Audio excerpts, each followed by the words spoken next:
Watalappam Sri Lankan special dish. இல்லை இது எங்கள் ஊர்லேயுமே ஸ்பெஷல் தான். அச்சுச்சோ, எல்லா ஊர்லேயுமே ஸ்பெஷல் தாங்க. வாங்க எப்படி செய்கிறதுன்னு பார்த்துடலாமா? ஒரு மூடி தேங்காயை கெட்டி பாலாக பிழிஞ்சு எடுத்து வச்சுக்கலாம். 3 முட்டையை ஒரு பவுலில் உடச்சி ஊற்றிக்கிட்டு அதை விஸ்க் வச்சு நல்லா அடித்து எடுத்துக்கலாம். கண்டிப்பாக மிக்சர் ஜாரில் சேர்க்கவே கூடாது. இதை நம்ம ஸ்ட்ரைனர் வச்சு நல்லா எதுவுமே இல்லாமல் வடிகட்டி எடுத்துக்கலாம். 3 முட்டை இந்த பவுலில் எனக்கு 3/4 பவுல் கிடச்சிது.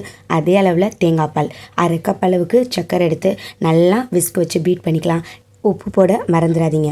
அதுக்கப்புறமா மிக்சர் ஜாரில் 3 ஸ்பூன் அளவுக்கு பொட்டுக்கடலை, 10 முந்திரியை நல்லா ஃபைனாக அரைச்சி இது கூட சேர்த்து அதையும் நல்லா மிக்ஸ் பண்ணிக்கிட்டு 1 ஸ்பூன் அளவுக்கு நெய் எடுத்து மேலே விட்டு ஒரு கிளறி அடுப்பில் இட்லி பாத்திரத்தில் தண்ணியை வச்சு நல்லா கொதிக்க விட்டு ஸ்டாண்ட் வச்சு ஒரு 10 நிமிஷம் மூடி போட்டு வேக வச்சு எடுத்தோம் அப்படின்னா நல்லா அருமையான வட்டலப்பம் ரெடி. அப்படியே ஊசி வச்சு குத்தி பார்த்தோன்னா ஒட்டவே ஒட்டாது. வெறும் 10 மினிட்ஸ் தான் ஆகும். சூப்பராக ரெடி ஆயிரும். எண்ணெய் கொட்டுறப்ப இப்படி ஆயிடுச்சு. டேஸ்ட்டு அல்டிமேட்டாக இருந்தது.